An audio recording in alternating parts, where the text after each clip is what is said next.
Nation Talk Radio. Hi, welcome. This is Dr. John DeMartini. This is one of the most amazing and inspiring shows that you can listen into. If you want to be on the edge of your seats, if you want to open up your heart, if you want to expand your mind, and you want to meet incredible people, stay tuned because you're just about to experience a transformative radio show that will change your life. And you're listening to the Dr. Pat Show that's coming up right next. Welcome to the Dr. Pat Show. Talk radio to thrive by. Powerful, inspiring, and coming to you live, bringing you stories of people like you and me, busting through and living life full out. Get ready to dare to wonder what your life would be like if you knew you could not fail.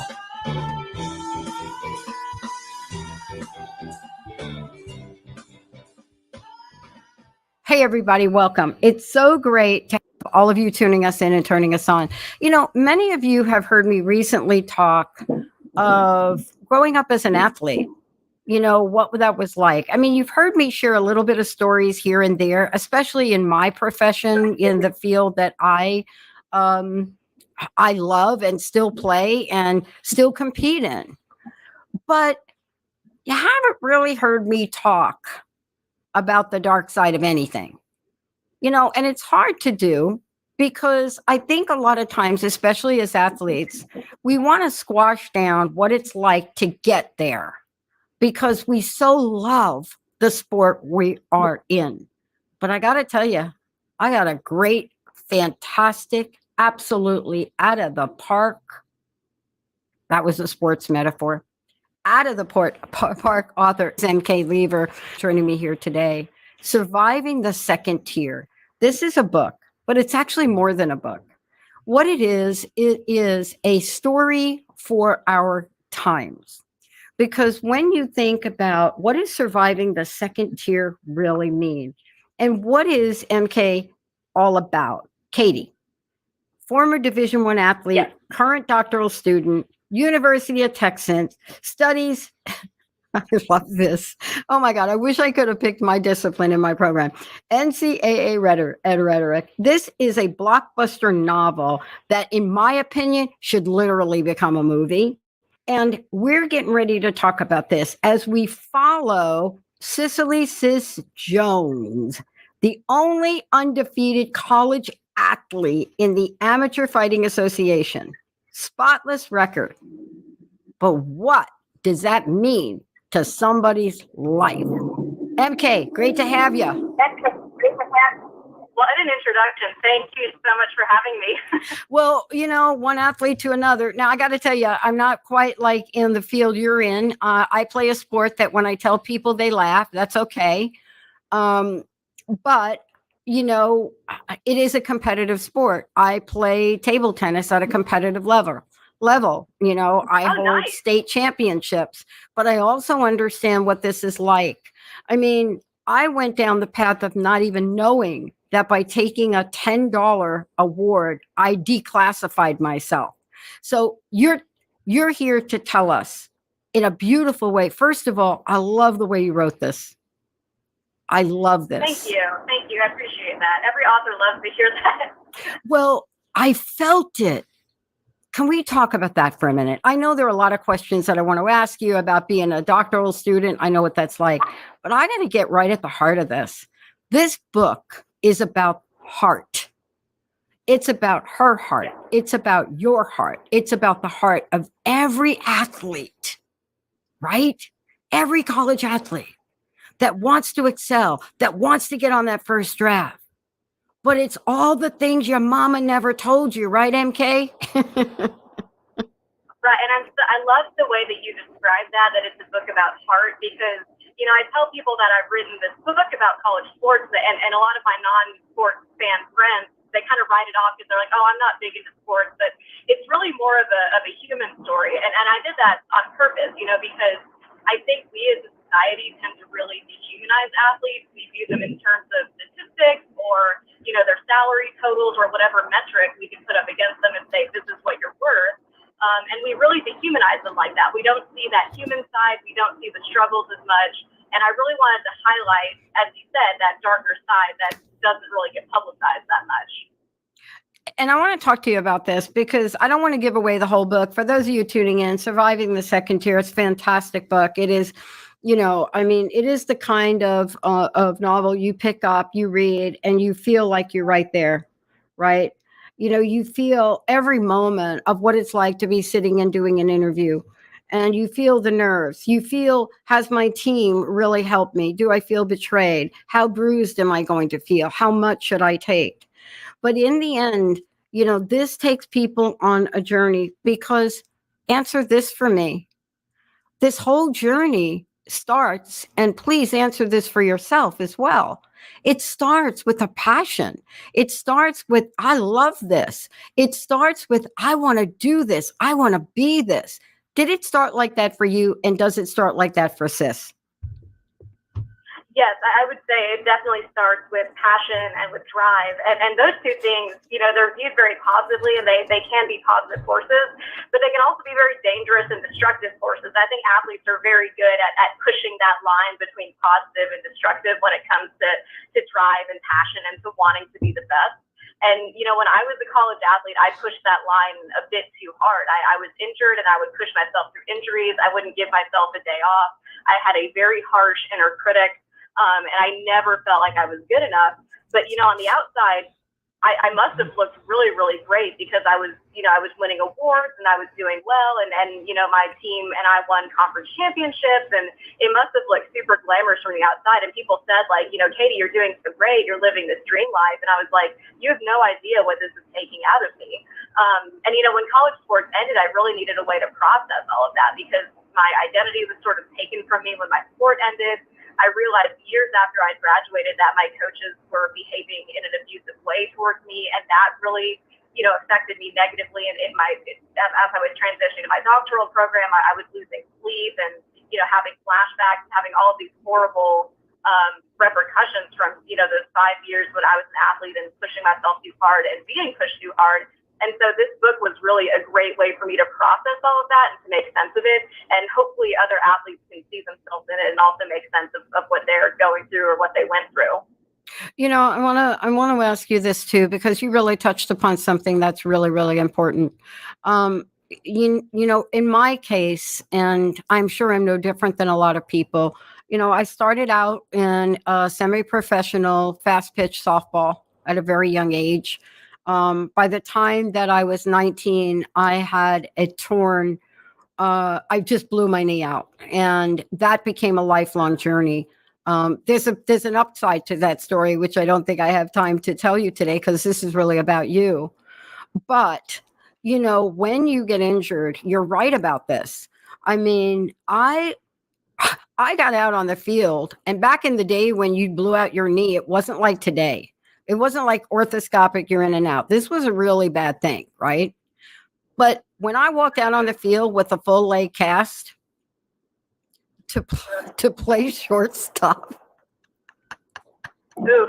do you think my coach said, get off the field? No.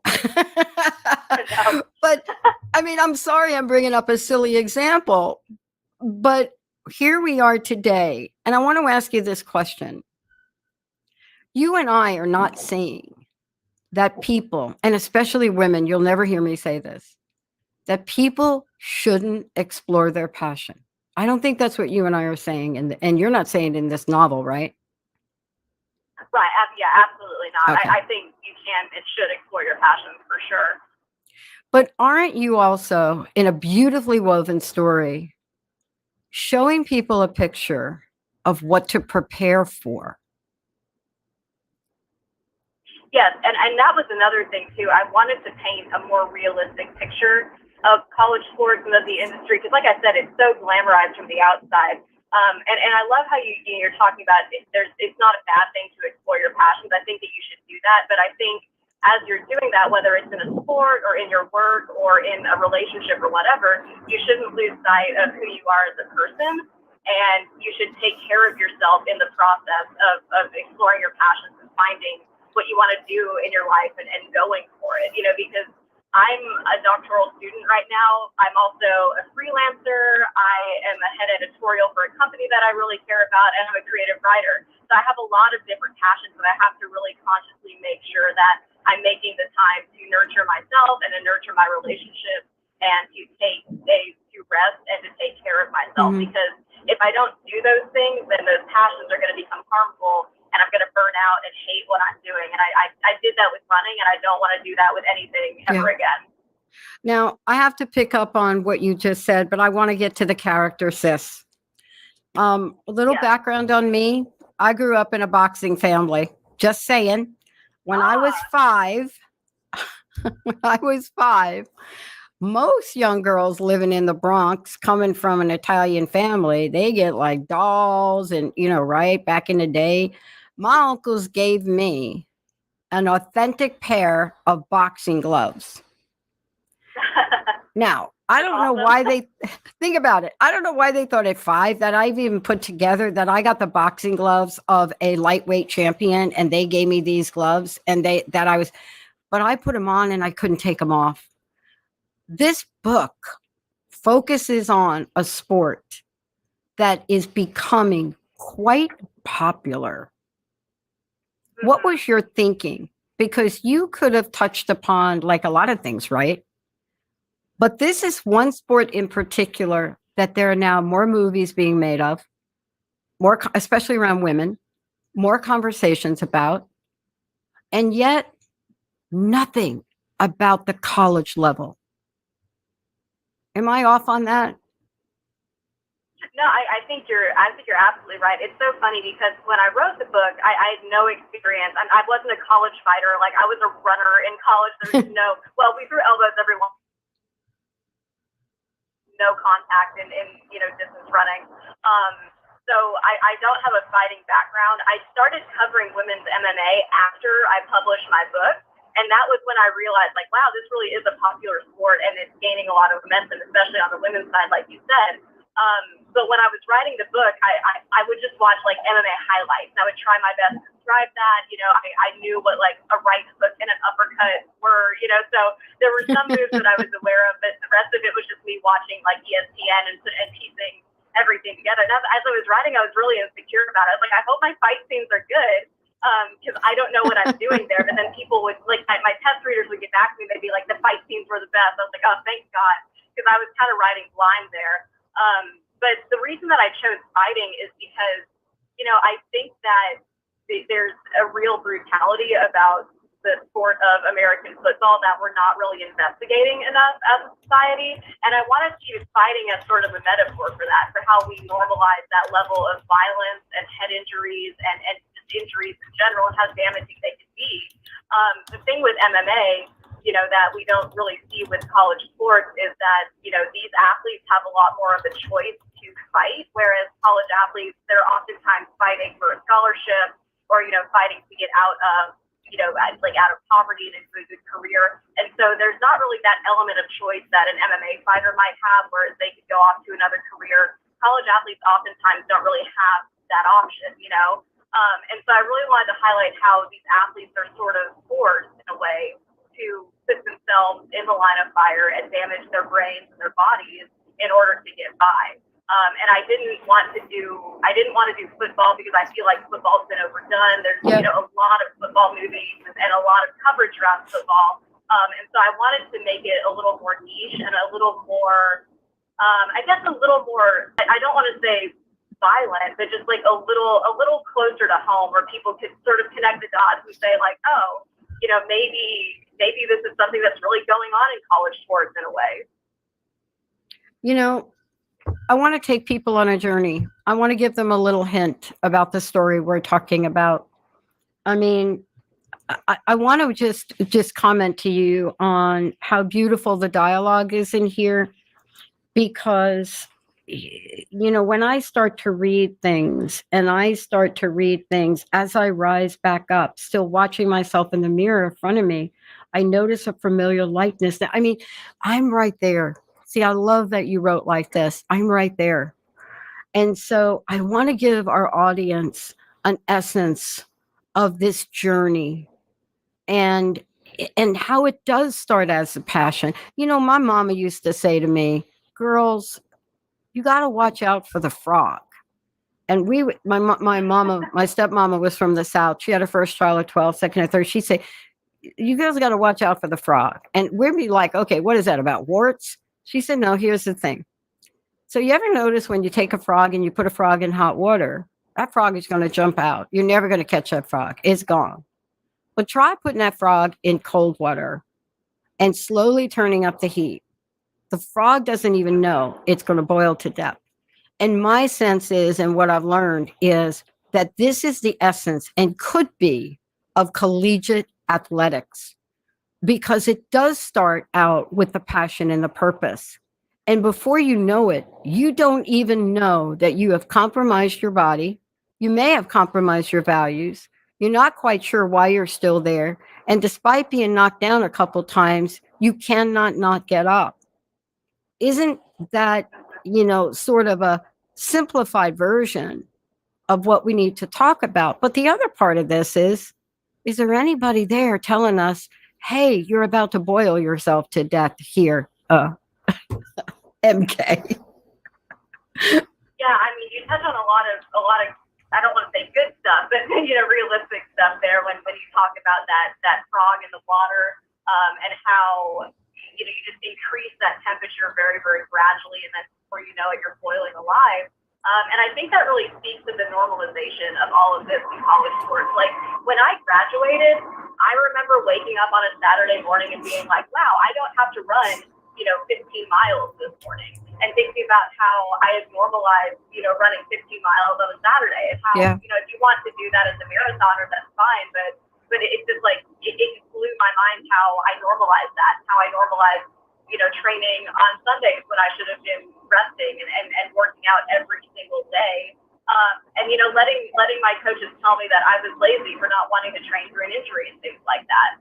So I think that really speaks to how we normalize that sort of treatment of athletes. Like, we expect for athletes to be able to take that because it's a part of their job. Yeah. I want to ask you this. People have probably asked you this a million times. Are you writing about yourself? I'm sure they ask you that. I already know the answer because it's really hard. So I don't want to answer it for you, but it's really hard to outline and create a beautiful story like this that really has so many exposés and not have a piece of ourselves in it, right? Would you agree? Yes, and this is a debut novel for me, so I'd always wanted to write one. I just, I didn't really know where to start, and my developmental editor was phenomenal, and she gave me very basic but very good creative writing advice, which is to write what you know. And so she was telling me, as we're leading up to these fight scenes, like, I want to feel what you felt before a race. Like, I want to feel that anxiety. Because I was a distance runner in college, and so I was never getting ready to fight, but I was always getting ready to go through some pain and to have to endure something and to just, deal with anxiety and doubt. And so my developmental editor was like, I want to feel that as a reader. And so I think you're right that, it's very difficult to write creatively without putting parts of ourselves in our writing. Mm-hmm. So this isn't necessarily like a carbon copy of me. I wouldn't say. There are some people who say like, oh, you're cis. And I'm like, no, I'm not. I promise I'm not. Like, I don't think like her. I don't do what I do for the same reasons that she does. It might manifest similarly in my life. But there are definitely some similarities there. How would you describe the journey of cis as it is in the book? And and of course, we're not going to give away the whole story, but I would love for people to have the essence of the journey that they will go on when they read this book and really get to know cis. I really think it's a story of personal growth. I'm a huge fan of good character arcs, and I think that what you see, she starts out competing in a very obsessed and borderline selfish way, and she goes through a lot in her. So the basic, like the backstory, is that she's a senior. She's the only undefeated fighter in the AFA, and this is in a future where fighting is the only sport in college sports. So it's a downsized model. She's the only undefeated fighter. She feels like this underdog, like she's got something to prove. And so she is just, banging her head against the wall, trying to succeed, and really, ostracizing relationships and hurting herself in the process of seeking that level of glory. And so she goes from this obsessed and borderline selfish fighter to, putting her skills and her talents towards something much bigger than herself. And I'm not going to give away what that is, but it really is a story of personal growth and development at its core. Yeah. I want to jump to a couple of other things that are also in this journey that are not necessarily about her, but about the environment and the culture, if I could. One of the things that I was struck by is I have worked with many coaches in many different sports, right? No, that's not true. I work with many coaches in two sports primarily. Softball, both fast pitch, slow pitch, and championship table tennis. My table tennis coach was amazing. He was the national champion of Ghana. He was as sweet and as amazing as can be. A couple years ago, I started to work with a different coach. And, I'm not 20 anymore, and I know how to take verbal abuse, and I understand it. And this book really takes people through the wide range, let's just say a tapestry of the interplay between athletes, the system, and the coaches. I remember one part of the book where there was a description of one of the coaches being accused of hitting an athlete. And I just thought, okay, MK has not left anything out of this book. Can you talk to that, please? Because I think that was maybe one of the goals, is to just give people a wide berth to say these are the potential situations that could happen in today's world. Yeah, absolutely. These are situations that are happening. We just talked about how much of the story is my story personally, and how much of myself that I put in my writing. A lot of the coaches' quotes that I use, you talk about that verbal abuse. A lot of those were things that my coaches told me as an athlete. And those things that really, really stick with me. And that was something my copy editor pointed out. She was like, "This is a great quote." And I'm like, "Thanks, it's real." It wasn't great when my coach said it to me. But there are so many power imbalances between athletes and coaches. And that's become just an increasingly huge part of my research, is exploring those dynamics, and trying to forge a better way forward for athletes and coaches in the industry. Because when you have coaches who have a lot of not only resource power, because coaches, they have access to scholarships and playing time and all kinds of things that coaches or that athletes need, but they can also be very good at getting into the heads of athletes and manipulating them and coercing them into doing whatever the coach wants. And, I had coaches who would do that to me when I was injured. I would have coaches who would tell me, "Oh, your teammate's worse than you and she's not complaining. So what's your excuse?" Right. And you're being selfish for not training through this injury. You made a promise to the team. And so they really made me feel awful for having basic human weaknesses and needs. And that was just one of the ways that, coaches can use athletes beyond their limits and really push them too hard. Mm. Look, I want to take a minute. I got a couple more things I want to chat with you about, but I really want people to know how they get a copy of the book, how they find out about you, all of the above. Please provide us with that information, because what we're talking about here, and I'm not saying that it's a generalization, but I highly recommend anybody out there that's thinking they have children that are going to go to school and they are going to participate in athletes, this becomes a guide of what to be aware of at so many levels. How do people get the book, and how do they find out more about you? Yeah, thank you for that description. That's very spot on. But you can find the book on Amazon. Just look up "Surviving the Second Tier" in the little search bar, and it'll pop right up. My Instagram and Twitter handles are Lever Fever. It's just my last name followed by the word fever. And you can find the purchase links in my bios. And I also post my freelance stuff on there. So a lot of my public scholarships, I post on social media. So if you want to, learn more about my research, that's there as well. Yeah, I gave you the French pronunciation of your name, by the way, and it is MK Lever. I think I gave you my I think I gave you my Portuguese background pronunciation of your name. I'll make sure we correct it in the interview. I have to tell you, it was actually Freudian because, look, a lot of us grew up with challenges in life. I've talked about mine here recently, especially being learning different. I'm like you. I had to balance a doctoral career that I can't even believe I got in that program. But there's something here that is calling you forward to be able to provide people, and I mean people, athletes, moms, dads. And boy, have we heard it from moms and dads in so many sports, right? But not quite in the way you've laid it out in this book. Because this is not like a book that says this is what's going on, that's what's going on. This is a journey of a person, their real feelings, what's going on in their minds. Do I really get up? Can I get up? What is happening? That was such a hard hit to his chest. I mean, people are immersed in this. What is your vision, MK? What is your vision for the book? What is your vision for your message?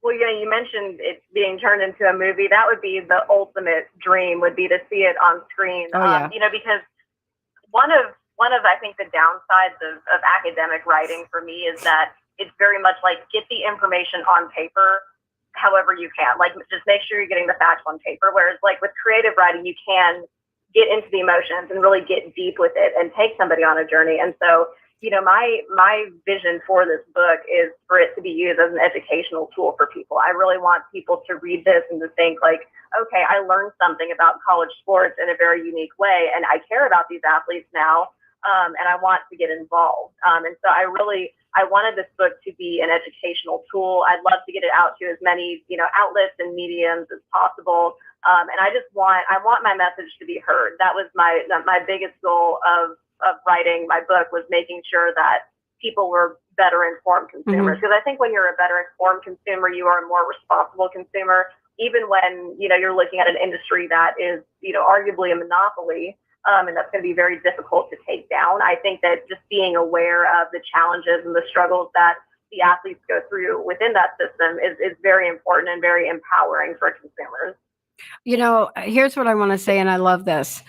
What I'm not talking about, and I want to make sure I get it in, is while we're talking about a book about athletes, and one in particular, but it's about an athlete and it's about a specific sport. One of the things I want to be really clear of for everybody listening, it's a beautifully written book. And what I mean by that is, I know we're talking about the topic, but the way that you can tell whether or not you are really in the middle of the story is by feeling it. And so this isn't just a book about an athlete or a journey or what's going on on the collegiate realm or even in the system. This is a story and a journey you will go on with one and other characters about what people will do when their hearts are in the right place, their passion is in the right place, and they don't even know what they don't know about what they're signing up for. Is that accurate? Yes, I think that's very accurate. Yeah. And it's at the heart, but it's at the soul, but it's also at the action level, isn't it? Because aren't you also looking to help make change here, MK? Yes, I'm involved in different advocacy efforts to reform college sports. My public scholarship is also, and my academic work is very, very much focused on action and making sure that, we are doing what we can. But, because like I said, the college sports industry is so big and it can be so overwhelming when you're trying to change it and tackle it from the outside. But there are always things that, consumers can do. There are different advocacy groups they can get involved in. They can support college athletes now that they have name, image, and likeness rights. That's a great way to, put your money towards something that you care about. And just, supporting politicians who are drafting legislation to support college athletes is another great way to support their rights. So it's difficult, when you look at this massive industry and think, wow, this is overwhelming and there's nothing I can do, but there's always something that you can do. I love it. Now, look, last question. I'd love to know your personal message. Again, tell people how they can get the book. And really, you know, what's the next step for you? Yeah, so the book is on Amazon. You can look at Surviving the Second Tier on the search bar, and they'll pop right up. And then also on my socials, on Instagram and Twitter, my handle is Lever Fever. And I'm sorry, what was that last part of the question? I'd love to know your personal message, what you'd like to leave everybody with today. Yeah, my personal message is, you know, we're talking about drive and we're talking about passion. Everybody has something to offer this world, I think. And I believe that, you know, it's our job as humans to go at those things with everything that we have and to leave the world a better place than we found it. But I also think that we need to find time for balance and rest and restoration. And so my personal message is to go after what you want with everything that you have, but also take care of yourself in the process. Thank you for everything you're doing. And I just want to say to those folks out there that have these production companies, everybody from Brad Pitt to Plan B, to Charlize Theron, to Reese Witherspoon, you know, to Margot Robbie, all of you out there, you are in the market for a book like this. These are the stories you're bringing to the forefront. You're not afraid of a challenge. I hope you get your hands on this book, and I hope you have a conversation with MK. And I know if she doesn't send you a copy of the book, I'm going to make sure I send it to you. Right, MK? Yes, and I'm happy to work with anyone who wants to make that dream a reality for me. I love it. Thank you so much for everything you're doing. Thank you for the time today.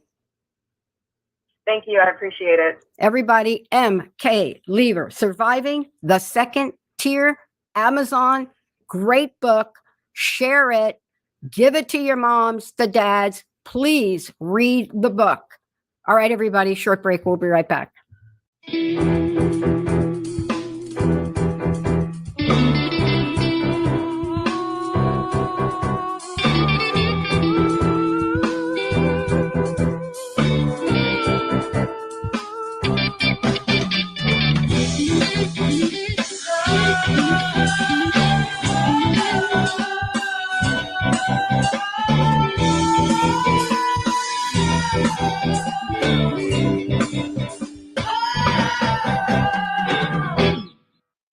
Are you ready? The Cornelia Stephanie Show, Wake Up to Love, your call to action. Join Cornelia as she empowers others to live heaven on earth. Cornelia teaches listeners how to be the authority over yourself, embracing your inner guru. Feel yourself uplifted into limitless expansion, integrating ease and grace in a changing world. This show will cover topics such as unconditional love, your physical body, how to be in extraordinary relationships, create financial and emotional wealth, embracing entrepreneurship in the new earth.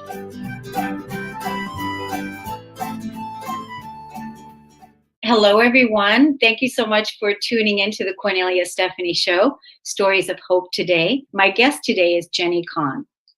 She's a psychic medium who has immense respect for psychology and an insatiable thirst for understanding the relationship between spirit and the human existence. She's an empath, very in tuned into the etheric plane, extremely sensitive to subtle energies, and eager to serve your highest good. She offers modern, digestible knowledge surrounding mediumship and psychic abilities. She is supported by a lifelong passion for psychology and, of course, spirit. Her belief is that we are all spirits having a human experience, and we all have access to senses beyond what we've been taught. Her intention is to spread this awareness and assist others in learning how to lean into spirit to create a beautiful life for themselves. Welcome to the show, Jenny. Thank you so very much. Did I say your last name correct? You did, yes. Okay.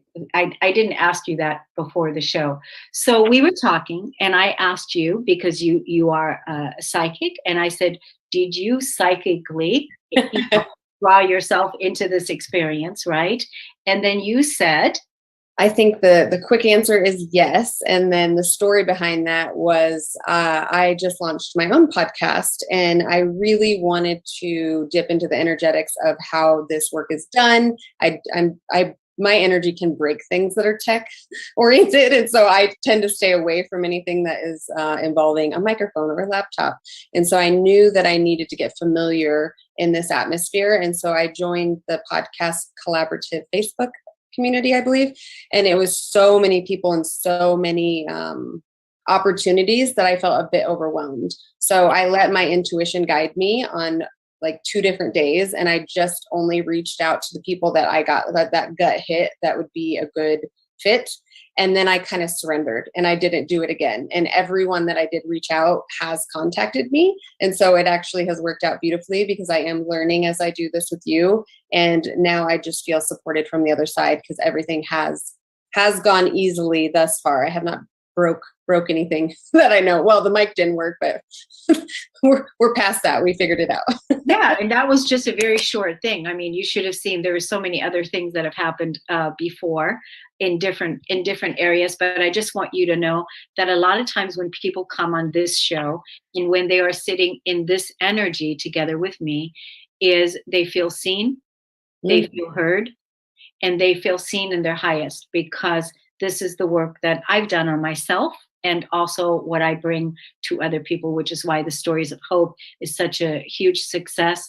And also what people tell me all the time is that they feel seen in the energy. Like literally when you get off today, you're most likely going to be, feeling it even more, affirming even more the work that you're doing. So it's really wonderful. Are you going to have a call-in show? Yes, I believe I will do that. Right now I'm just recording, so I'm not there yet. I'm still sort of learning how to do everything, but I would like that in the future. Good. That's awesome. Well, I want to support and energize you in that and support you for that. So tell us about what you want to address, because we have just a few short minutes. Let's get to the nugget, the gold, Yes. what it is that you want to talk about, and then we'll let people know how they can find you and how they can follow you with your amazing work. Thank you. I think if I just had a few minutes to speak with somebody, I would really want them to know that we all have a spirit within, and I am a certified and registered medium. And I do communicate to the other side. But that conversation to me is less important than the conversation to the spirit within. And that is what I really want people to leave with, that knowledge that you have a spirit that came here, and there are things that you are meant to learn. There are areas that you are meant to grow in. And if at all you have conflict in your life or anything that you're uncomfortable with, there is a reason why, and you're not going in the right direction right now. And so we have intuition, we have psychic abilities. I do believe that we all have mediumship abilities. I like to say, if you've ever prayed to a higher source, you're using your mediumship, you just haven't learned to listen yet. And this human body is how we listen. And so my dominant clair, we listen through different clair senses, and mine is claircognizance, and that's clear knowing, and clairsentience, which is clear feeling. So I feel a lot in my body,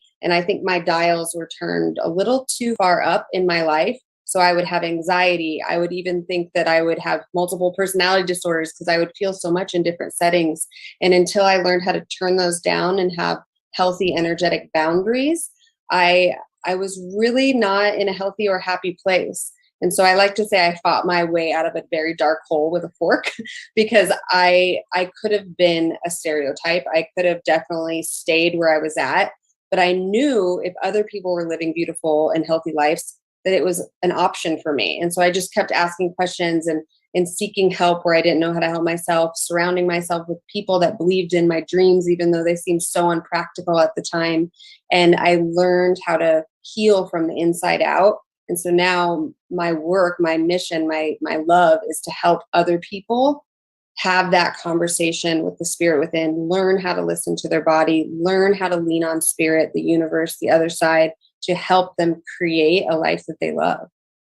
I love that. I love everything you said, that you really learned how to embrace your empathic nature, which is really a big piece to discover, that we are all empathic beings. Yes. That we're here to feel. And you said it in your bio that you're extremely sensitive. And that was most likely the reason why that overwhelm or that anxiety came in, because you were so sensitive. So the people that are really sensitive, rather than numbing it up or dumbing it down, right? Really embracing it, like, wow, these intuitive gifts, these extrasensory abilities, how can I now embrace all of those superpowers? Because essentially that's what it is. These are your gifts to embrace now in this lifetime. Would you say that's true? 100% true. Yes. Yeah. So, how do you help people connect to their spirit within? Do you give them readings? They come to you and they ask you questions about their life, or do you work more with them and their soul? Both. I think, when you're working with somebody that this is new to, there's a lot of fear. Organized religion for a long time has really put a lot of parameters around what we should and should not believe, should and should not do. And so sometimes all it is just letting somebody know that their sensitivities are a gift, and just listening to them and holding a space that's safe and letting them talk. Other times when I'm working with somebody that is more spiritually awake, and I'm not saying, I hope I'm not over speaking here, but I will say, may I call in your guides? I would like to call in my guides. Let's have a conversation that's going to support your highest good and what is going to support you in the here and now. And the conversation we have today could be very different than the conversation we would have had a year ago or a year from now, because it's all what's current now. And I can feel that, whether it be psychically or mediumshipically. Good. I love that. How are you feeling about my energy together with you? Oh, you're very grounded. I knew it the minute you're grounded, you're organized, you're safe. I feel like you own your own stuff and have taken a lot of radical responsibility in your life. I do feel seen by you, and I'm just excited to continue a relationship with you. Oh, that's super awesome. We're definitely going to contact you again to talk to you further about other things as well. I can tell you that right now. We'll be in touch with you. So let's tell the audience where they can look you up, where they can find you. We have about a minute left, and let us give them all your social media handles. Oh, thank you. So I really believe in the medium. My business is the medium experience. Fully believe in that, but I also feel like the human experience is equally as important. I love to live a beautiful life. I love champagne. I do a champagne channeling feature where I just sort of play with the energetics of luxury. I sometimes will give spirit messages on Instagram, which is the medium experience. I do not like to say I drink and work with spirit, but I am playful in the luxuriousness of what champagne offers us. And I also, my website is www.themediumexperience.com. I offer readings, and I am doing a spiritual retreat in September called Je vois. It's French for I see, and it is in Palisade, Colorado. Oh, good. Then you can give us the the links and everything when that time comes. Stay in touch with us, but we'll be in touch with you, Jenny Kahn. Thank you so much for coming on and for sharing your beautiful energy, and also for bringing the luxury back. I'm totally with you. Oh, good. Oh, it was a pleasure to meet you. Thank you for having me on. I look forward to more connections. Definitely. We're going to take a break on the Cornelia Stephanie Show. We'll be right back. TransformationTalkRadio.com.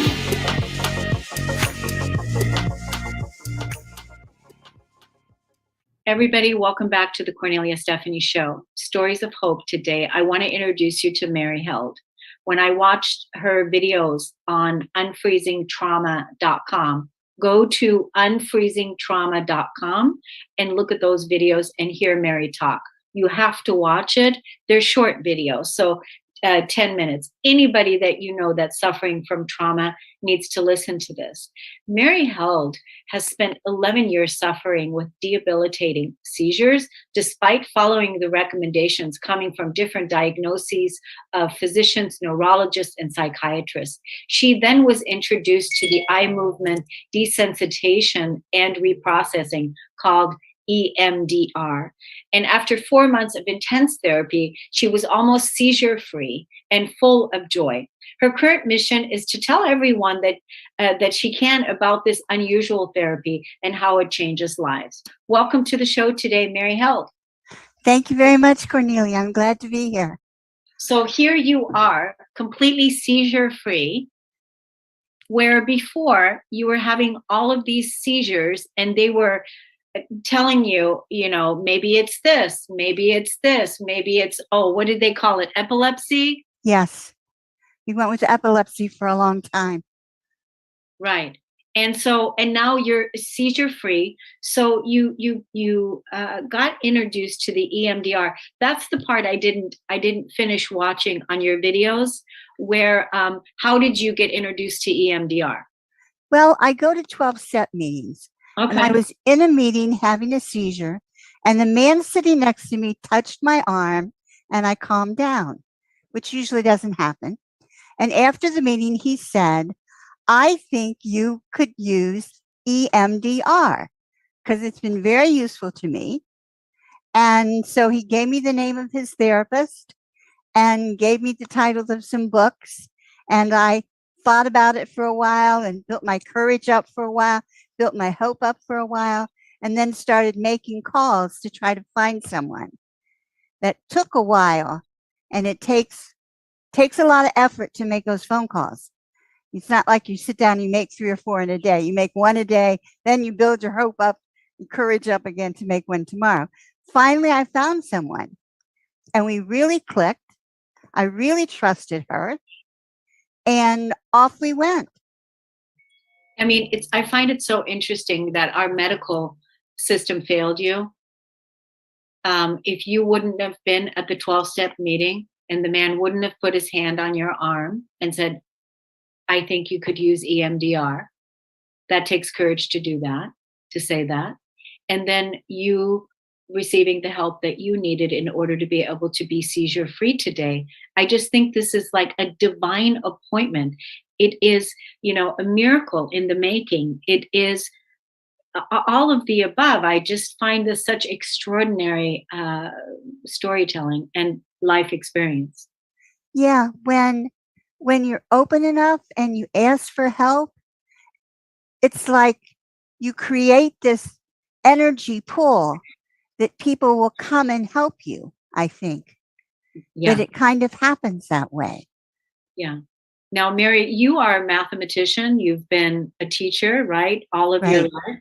What are you doing now? What's your work now? Right now, I'm retired. And what my work is, setting up podcasts and trying to sell my book, talking to people about EMDR. Good. Just getting that message out there as much as I can. Yeah, that's really awesome. Do you have your book handy there by you? It's called Unfreezing Trauma. Yep. Show it up. Show it up nice to the picture. My private journey of EMDR recovery. Look how beautiful that cover is. That's a really gorgeous cover, by the way. Thank you. That whoever did that, they knocked it out of the park for you. Yeah. They did a great job. And I also love Unfreezing Trauma. Because that's what it feels like. You have this thing that happens to you, and rather than processing it and making it part of your life and going along with it, it kind of freezes. And when it comes back to you, it's exactly the way it was, with all the emotion and all of the feelings that went along with it. Well, I froze all those emotions and I hid them inside my head, like the whole right side of my brain was all of this hidden trauma that I wasn't looking at and just shoving emotions in there. And so when we started getting rid of the traumas, there were some that were real obvious that we went through it at first. And then there was one that was just hiding away back there. And we went looking for it and followed that idea of we're looking in this stone cave in your mind, in this little box that has all these chains on it, and it's hidden away. And we have to find it and get close to it and open it up. When we first opened it, I just totally lost my mind, and we didn't do anything else that session except me screaming and pounding on the table. And I thought, well, we won't do that again. But then the next session, we went right back into it and got it solved, got it resolved, got it processed. Got it processed because you are willing to face now what was hidden there.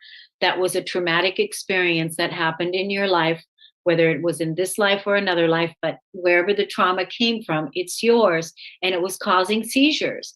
And so then Yes. EMDR is like some form of rapid eye movement tech. Is that right?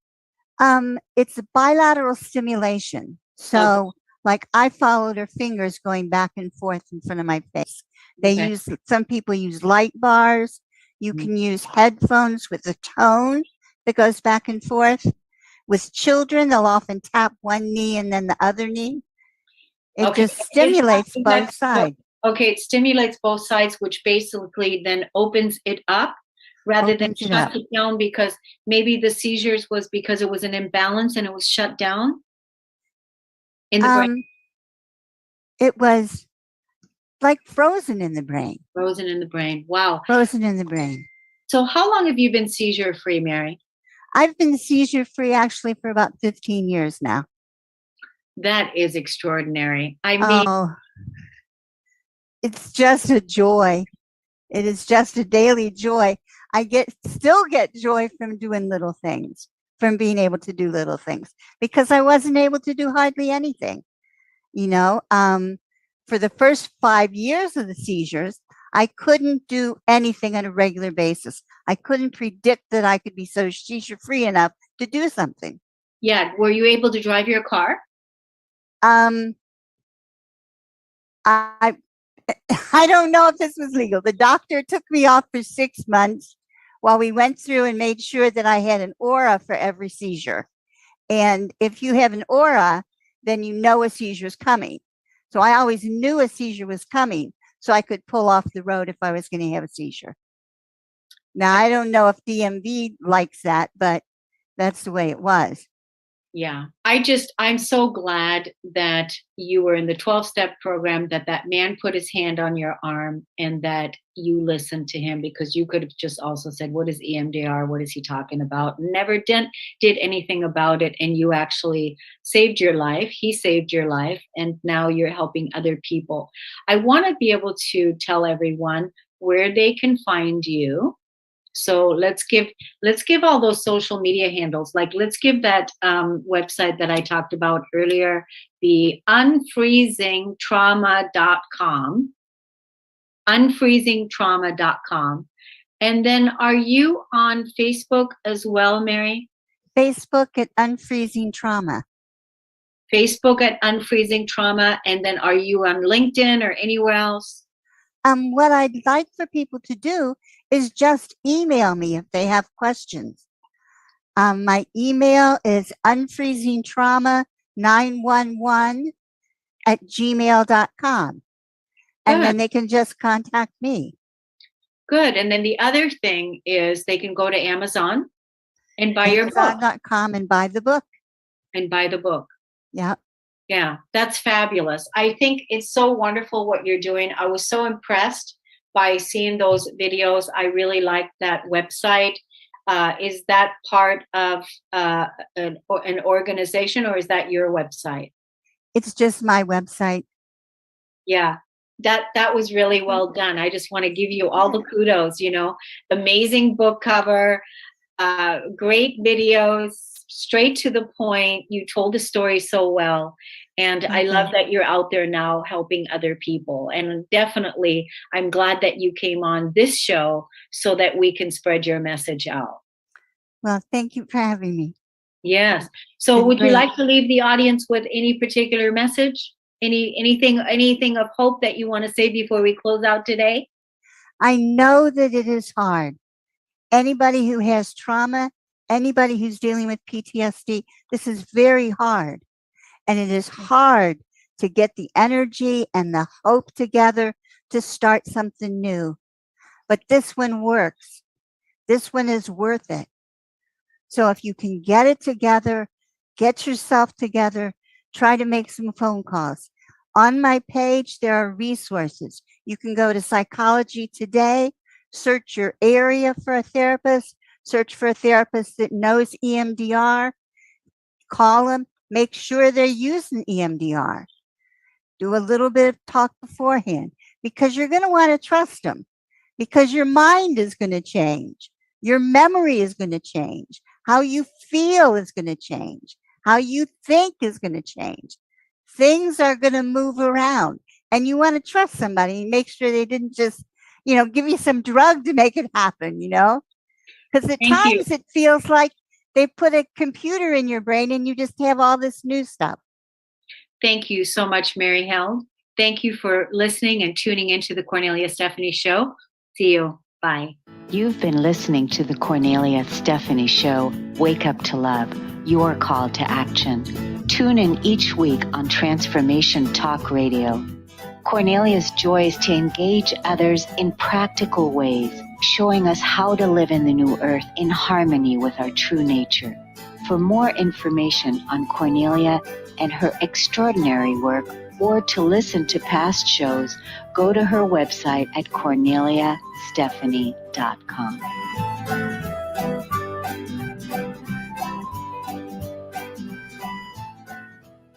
The views